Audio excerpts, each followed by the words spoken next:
आप देख रहे हैं लाइव 7। नमस्कार, लाइव 7 विशेष में आपका स्वागत है। मैं हूं ज्ञान रंजन। दोस्तों, 28 नवंबर को मुख्यमंत्री हेमंत सोरेन ने शपथ ली थी और इसके बाद से लगातार ये चल रहा था कि आखिरकार मंत्रिमंडल का विस्तार कब होगा, और अब ये पेच सुलझता हुआ दिख रहा है। हालांकि आपको ये जानकारी है कि कांग्रेस पार्टी के कारण से मंत्रिमंडल विस्तार में इतनी देरी हो रही है, क्योंकि कांग्रेस का पेच यानी कांग्रेस में किचकिच लगातार जारी थी। इस बीच जो जानकारी सामने आई है कि 5 दिसंबर को, जैसा कि लाइव 7 ने आपको शनिवार को ही यानी 30 नवंबर को ही ये जानकारी दी थी कि 5 नवंबर को हेमंत मंत्रिमंडल का विस्तार हो सकता है, हेमंत के मंत्रियों की शपथ ग्रहण हो सकती है। ये जानकारी आपको लाइव 7 ने 30 नवंबर को ही दिया था। और उसके बाद जो पुख्ता जानकारी आ रही है कि 5 दिसंबर को 12 बजे दिन में राजभवन के बिरसा मंडप में मंत्रियों को शपथ दिलाई जाएगी, जिसमें झारखंड मुक्ति मोर्चा कोटे से 5 मंत्री, कांग्रेस कोटे से 4 मंत्री और आरजेडी कोटे से 1 मंत्री शपथ लेंगे। 11वें मंत्री का पद इस बार भी खाली रह सकता है, ये जानकारी सामने आ रही है।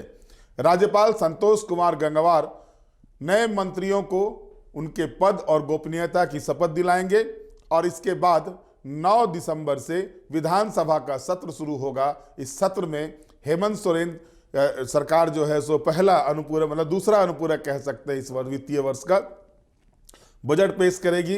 राज्यपाल का अभिभाषण होगा, राज्यपाल सदन को संबोधित करेंगे और उससे पहले नए विधायकों को शपथ दिलाई जाएगी। मरांडी को प्रोटेम स्पीकर बनाया गया है। स्टीफन मरांडी सभी विधायकों को शपथ दिलाएंगे और उसके बाद दूसरे दिन स्पीकर का चुनाव होगा। और यहां यह बता देना आवश्यक है कि जिस तरह से लोकसभा में इस बार देखा गया कि ओम बिरला को दोबारा से स्पीकर बनाया गया है, उसी तरह से झारखंड विधानसभा में भी दोबारा से रविंद्रनाथ महतो को स्पीकर बनाया जा सकता है, या यूं कहें इस पर मुहर लग गई है। अब सवाल ये उठ रहे हैं कि आखिर कांग्रेस का पेच सुलझा कैसे।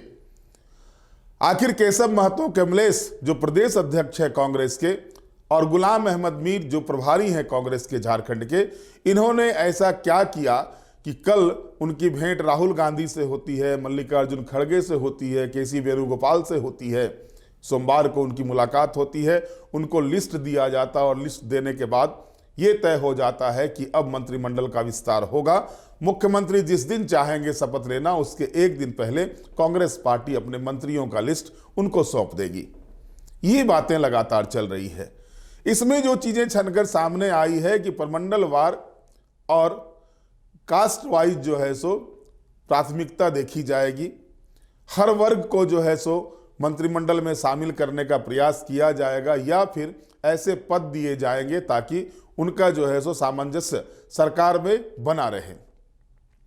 आपको ज्ञात है कि 4 ही मंत्री पद कांग्रेस हिस्से में आ रही हैं, क्योंकि 5:1 का फॉर्मूला तय हुआ है।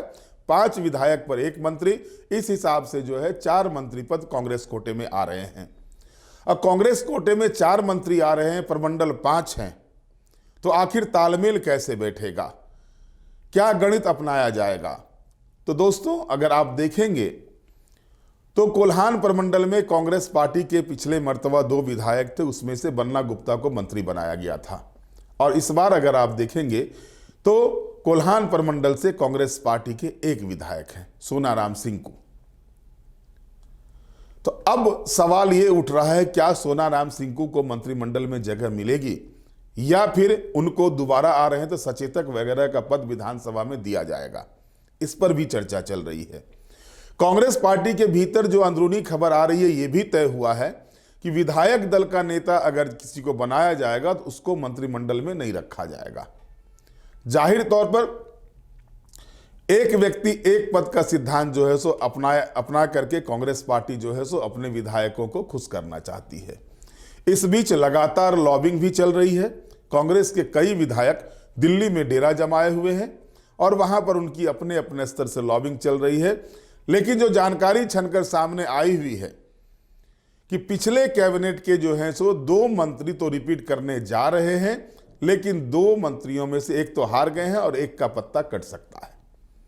दीपिका पांडे सिंह और इरफान अंसारी का मंत्रिमंडल में शामिल होना लगभग तय माना जा रहा है।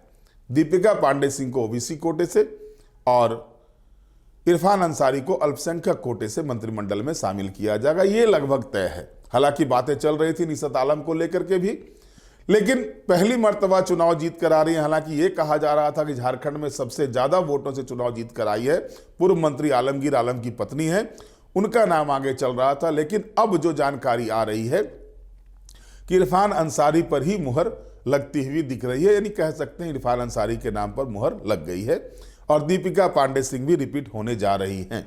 हालांकि प्रदीप यादव उनके रास्ते में जबरदस्त रोड़ा बने हुए थे, लेकिन अब जो जानकारी आ रही है उसमें है कि ये कहा जा रहा है कि प्रदीप यादव पहली मर्तबा कांग्रेस कोटे से विधायक बने हैं, इसलिए उनको न दे करके दीपिका पांडे सिंह को रिपीट किया जाए। उनके साथ है वो ओबीसी से भी आती हैं, ससुराल उनका ओबीसी का, खुद तो जनरल कास्ट से है और साथ ही साथ महिला भी हैं। इसके बाद अगर हम बढ़ते हैं आगे दक्षिणी छोटा नागपुर प्रमंडल में, तो दक्षिणी छोटा नागपुर प्रमंडल से संभावना ये जताई जा रही है कि इस बार मंत्रिमंडल में जगह तो नहीं मिलेगी, लेकिन विधायक दल के नेता दक्षिणी छोटा नागपुर प्रमंडल से हो सकते हैं। यानी रामेश्वर उरांव को मंत्री ना बना करके उनको जो है सो विधायक दल का नेता बनाया जा सकता है। और वहीं रामचंद्र सिंह जो मनिका से विधायक हैं, दोबारा कांग्रेस पार्टी के टिकट पर जीत कर आए हैं, उनकी किस्मत खुल सकती है। ये बातें सनकर सामने आ रही है। हालांकि ये भी कहा जा रहा है छतरपुर से चुनाव जीत कर आए हुए राधा कृष्ण किशोर जो शेड्यूल कास्ट से आते हैं, और शेड्यूल कास्ट से इस बार कांग्रेस पार्टी में सीटें बढ़ी हैं शेड्यूल कास्ट कोटे से, तो कांग्रेस पार्टी, क्योंकि सुरेश बैठा भी चुनाव जीत कर आए हुए हैं, कांके से राधा कृष्ण किशोर भी चुनाव जीत करके आए हुए हैं, तो ऐसे में स्थिति बन रही है कि शेड्यूल कास्ट से किसी को लिया जाए या नहीं लिया जाए। तो जो जानकारी आ रही है कि उनको जो है सचेतक के रूप में राधा कृष्ण किशोर को पार्टी का सचेतक बनाया जा सकता है और इस हिसाब से शेड्यूल कास्ट को उसमें भरपाई की जाएगी। रामचंद्र सिंह को जो है वो शेड्यूल ट्राइब्स से मंत्री बनाया जा सकता है। हालांकि दक्षिणी छोटा नागपुर में नाम अगर देखेंगे तो नमन मित्तल कोंगारी, राजेश कच्छप और शिल्पी नेहा तिर्की का भी नाम आ रहा है कि अब देखना यह है कि पार्टी क्या तय करती है, पार्टी इसमें किसका नाम ये करती है, ये देखना दिलचस्प होगा। जनरल कोटे में देखा जा रहा है तो अनूप सिंह का नाम सबसे ज्यादा उभर कर सामने आया है और जो जानकारी मिल रही है कि अनूप सिंह को मंत्रिमंडल में इस बार स्थान मिलेगा और ये लगभग तय हो चुका है। और इस पर जो है सो कांग्रेस कोटे में भी लोगों को आपत्ति नहीं बताई जा रही है और ना ही झारखंड मुक्ति मोर्चा के तरफ से भी और मुख्यमंत्री के तरफ से भी उनके नाम पर किसी तरह की इब्बट की बातें हैं। ये तो कांग्रेस पार्टी का हाल है, लेकिन अब तक तय नहीं हुआ। दिल्ली में बैठकों का दौर चल रहा है, प्रदेश अध्यक्ष दिल्ली में है, प्रभारी दिल्ली में है, पूर्व केंद्रीय मंत्री सुबोध कांत सहाय दिल्ली में है, कई विधायक दिल्ली में बैठे हुए हैं, उन लोगों की लगातार बैठकें चल रही है। आला कमान फाइनल करेगा कि किनको किनको मंत्रिमंडल में जगह मिलेगी। 4 नाम वहां से कल जो है 4 नाम आ जाएंगे। कल 4 नाम जो है सो मुख्यमंत्री हेमंत सोरेन को मिल जाएंगे और इसके बाद हेमंत सोरेन उन मंत्रियों के नाम को जो है सो वो आगे राजभवन को भेजेंगे। झारखंड मुक्ति मोर्चा की अगर हम बात करते हैं, जैसा कि मैंने पहले भी बताया था कि दीपक बिरुआ और रामदास सोरेन कोल्हान प्रमंडल से ये नाम तय माने जा रहे हैं। और मैंने इसके बारे में ये भी बताया था कि दीपक बिरुआ ने उनको जब पार्टी नेतृत्व के द्वारा कोल्हान प्रमंडल की बागडोर सौंपी गई थी, कोल्हान में वो खुद जो है सो रणनीतिकार बने हुए थे विधानसभा चुनाव में और उन्होंने अपनी रणनीति को अमली जामा पहनाया, इससे इनकार नहीं किया जा सकता है। और ऐसी स्थिति में जो दृश्य सामने आ रहे हैं तो दीपक बिरुआ का नाम तय है। लोकसभा चुनाव में भी उन्होंने अच्छा रिस्पॉन्स दिया था, पार्टी ने जोबा मांझी को टिकट दिया था और जोबा मांझी को जिताने में उनकी अहम भूमिका रही थी। साथ ही साथ विधानसभा चुनाव में भी उन्होंने महत्वपूर्ण भूमिका निभाई है। वहीं दूसरी ओर अगर आप देखेंगे जो रामदास सोरेन, जब चंपई सोरेन भाजपा ज्वाइन किए थे तो हेमंत सोरेन ने रामदास सोरेन को मंत्री बनाया था और उसके बाद चंपई सोरेन अपने पुत्र बाबूलाल सोरेन को रामदास सोरेन के खिलाफ भाजपा के टिकट पर उतारे थे। लेकिन रामदास सोरेन ने बाबूलाल सोरेन की एक नहीं चलने दी, वो सीटें ही निकाली, साथ ही साथ बगल की सीट जो पुटका की थी वहां पर भी अपना वर्चस्व दिखाया और संजीव सरदार के साथ मिलकर के उन्होंने अर्जुन मुंडा सरीखे नेता की रणनीति को काटा। तो जाहिर है कि अर्जुन मुंडा बड़े नेता भारतीय जनता पार्टी के हैं, उनकी पत्नी मीरा मुंडा पुटका से चुनाव लड़ रही थी और एक तरफ रामदास सोरेन के खिलाफ चंपाई सोरेन के पुत्र बाबूलाल सोरेन चुनाव लड़ रहे थे। इसके बावजूद रामदास सोरेन और ने जो है सो जिस तरह से इन दोनों विधानसभा सीट पर संजीव सरदार के साथ मिलकर अन्य नेताओं के साथ मिलकर के और रणनीति को जो अमली जामा दिया, इसके हिसाब से इन दोनों का नाम तय माना जा रहा है मंत्रिमंडल में। संथाल परगना की बात करें तो संथाल परगना से अल्पसंख्यक कोटे से हफीजुल अंसारी का नाम फिर एक बार तय हो चुका है। हफीजुल अंसारी का मंत्री बनना तय माना जा रहा है। हालांकि पहली मर्तबा राजमहल से चुनाव जीतकर आए एमटी राजा का नाम भी बताया जा रहा था, लेकिन जो जानकारी मेरे पास आई है उसके हिसाब से हफीजुल हसन अंसारी का जो है नाम फाइनल हो चुका है। संथाल से और दो नामों की चर्चा हो रही है मंत्रिमंडल में आने की, जिसमें एक लुइस मरांडी है महिला कोटे से, साथ ही साथ वो ईसाई समुदाय से भी आती हैं, महिला कोटे से हैं, आदिवासी हैं, उनका नाम भी चल रहा है आगे। और अगर महिला कोटे से झारखंड मुक्ति मोर्चा में एक पद लिया जाएगा, एक विधायक को लिया जाएगा, तो उसमें इनकार नहीं किया जा सकता है कि लुइस मरांडी का नाम होगा। इसके बाद जो जानकारी मिल रही है कि हेमलाल मुर्मू का भी नाम है, लेकिन अब तक इस पर संशय बना हुआ है। लेकिन इस बीच जनरल कास्ट से, क्योंकि मिथिलेश ठाकुर सामान्य जाति से थे, मंत्रिमंडल में थे, लेकिन अब अगर आप देखेंगे तो अगर कांग्रेस पार्टी पलामू प्रमंडल से किसी को लेती है, मंत्रिमंडल में शामिल करती है, क्योंकि पिछले मर्तबा पलामू प्रमंडल से कांग्रेस पार्टी के कोई मंत्री नहीं थे, तो अगर कांग्रेस पार्टी पलामू प्रमंडल से मंत्रिमंडल में किसी नेता को जगह देती है, विधायक को जगह देती है, तो जाहिर तौर पर चुन्ना सिंह का नाम जो है सो सारठ से चुनाव जीत कर आए हैं, सीनियर लीडर है, कांग्रेस पार्टी से राजनीति शुरू किए थे, कांग्रेस के बाद आरजेडी में गए, आरजेडी के बाद भाजपा में आए, भाजपा के बाद फिर झारखंड मुक्ति मोर्चा में आए, चुनाव जीता, उनका नाम आगे चल रहा है। जनरल कोटा में चुन्ना सिंह, उदय शंकर सिंह उप चुन्ना सिंह का नाम आगे चल रहा है, वो भी मंत्री बन सकते हैं। लेकिन वहीं दूसरी ओर अनंत प्रताप देव जो छोटे राजा हैं, भवनाथपुर से भानु प्रताप शाही को चुनाव हरा कर आए हैं झारखंड मुक्ति मोर्चा के टिकट पर, इनके नाम की भी चर्चा है।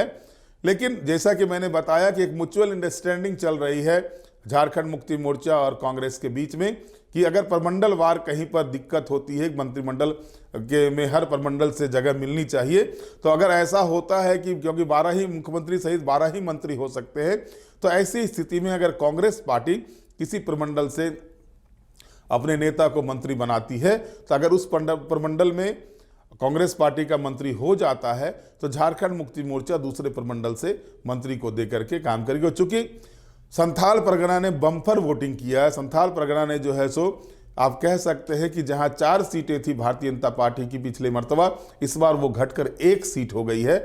जाहिर है कि 18 में से 17 सीटें इंडिया गठबंधन को संथाल परगना प्रमंडल से गया है और सबसे ज़्यादा मंत्री में पद आपको मंत्री दिखाई भी देंगे संथाल परगना प्रमंडल से ही। तो ऐसे में चुन्ना सिंह का भी नाम सामने आ रहा है। अब देखना होगा कि इस पर क्या निर्णय होता है। वहीं आरजेडी से एक बड़ी खबर आ रही है। आरजेडी से खबर ये आ रही है कि सुरेश पासवान को विधायक दल का नेता बनाया गया है। जैसे ही हेमंत सोरेन ने ओथ लिया और उसके बाद जयप्रकाश नारायण यादव जो प्रभारी हैं झारखंड आरजेडी के, उन्होंने बैठक करके, विधायकों की बैठक करके सुरेश पासवान को विधायक दल का नेता बना दिया और इसके बाद ये चर्चा होने लगी कि सुरेश पासवान को मंत्रिमंडल में जगह मिलेगी। लेकिन मेरे पास जो जानकारी आ रही है कि आरजेडी में भी वही चीज होगा कि अगर किसी को विधायक दल का नेता बनाया जाएगा तो उनको मंत्रिमंडल में जगह नहीं दी जाएगी।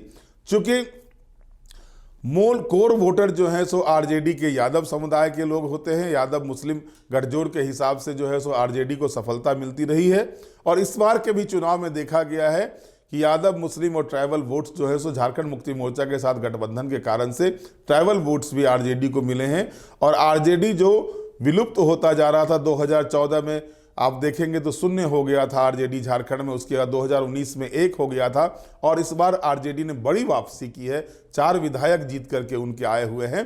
तो ऐसे में गोड्डा के विधायक संजय प्रसाद यादव का नाम सबसे आगे चल रहा है।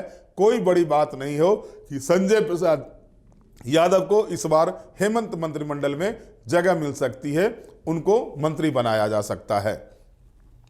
विभागों के बारे में जहां तक जानकारी आ रही है कि पिछले बार के जो विभाग जिस पार्टी के पास थे, लगभग वही विभाग उस पार्टी के पास रहेंगे और स्पीकर झारखंड मुक्ति मोर्चा का होगा। चूंकि विधानसभा का सत्र 19 तारीख से है तो संसदीय कार्य मंत्री का होना आवश्यक है, क्योंकि संसदीय कार्य मंत्री अहम भूमिका निभाते हैं स्पीकर और सरकार के बीच में। उनकी आवश्यकता जरूरी होती है विधानसभा सत्र के दौरान।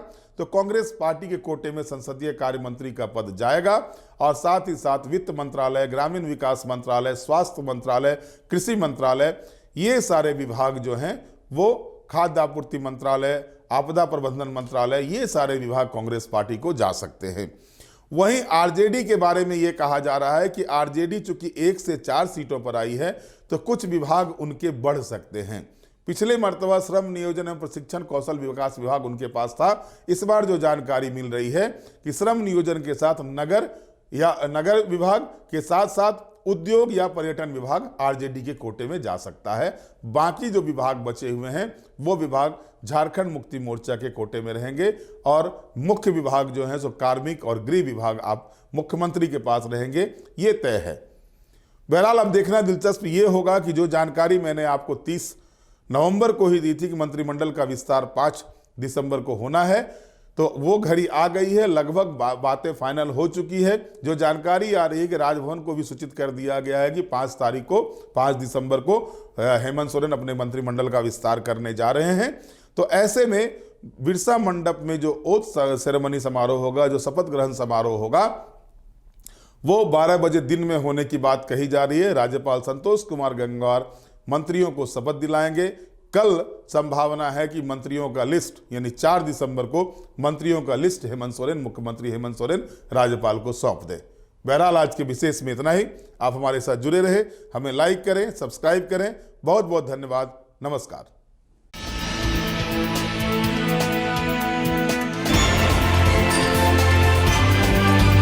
आप देख रहे हैं लाइव 7।